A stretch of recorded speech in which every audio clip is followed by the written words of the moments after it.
day of anti-government protests in the Democratic Republic of Congo has drawn international attention, with the UN Secretary-General Ban Ki-moon calling on authorities to ensure that security forces exercise maximum restraint when dealing with the demonstrations. 17 people died yesterday when protesters clashed with the police. The UN High Commissioner for Human Rights said it received reports that almost 200 people were arrested in the demonstrations. The African Union has also called for calm as national dialogue continues. There were reportedly no demonstrations in the capital, Kinshasa, today, but shots were fired in the Mambela district near the burned-out headquarters of the main opposition UDPS party.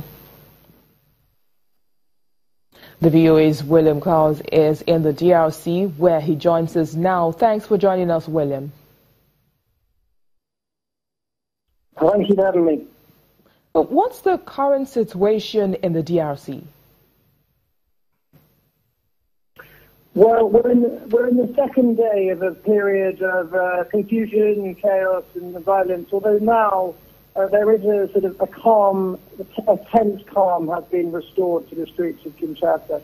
Yesterday, the main opposition coalition organised a peaceful demonstration to protest the delay of elections.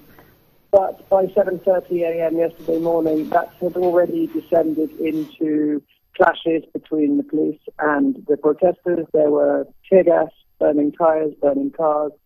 And during the course of the day was punctuated by continuing clashes between the security forces, which unfortunately ended up in a number of fatalities.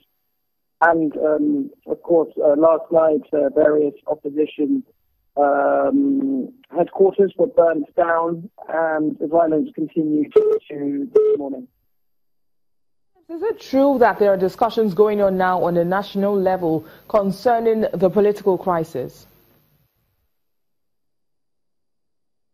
Sorry, can you please repeat the question? I was asking that, is it true there are discussions ongoing now on a national level concerning the political crisis? At a national level, well, the situation doesn't look very good, because a smaller faction within the opposition was having talks with the government, which were intended to get us out of this constitutional crisis, but they look to be on the precipice of breaking down, because as a result of the violence yesterday, the very influential Catholic Church has left the talks, and the Catholic Church was what gave the talks a lot of their credibility. But what's been done about security, considering the fact that those protests, of course, did turn violent yesterday? Sorry, what turned violent? I can't hear you very well. What's been done about the security situation, looking at the fact that the protests turned violent yesterday?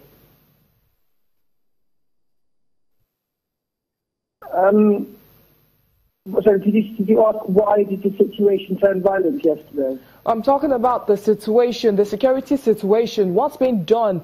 Is there anything being done about the security situation right now? Being done? Yeah, well, the government has called an inquest into what happened yesterday. So as far as the opposition is concerned, that isn't necessary. They are convinced that the deaths were the fault of the security forces.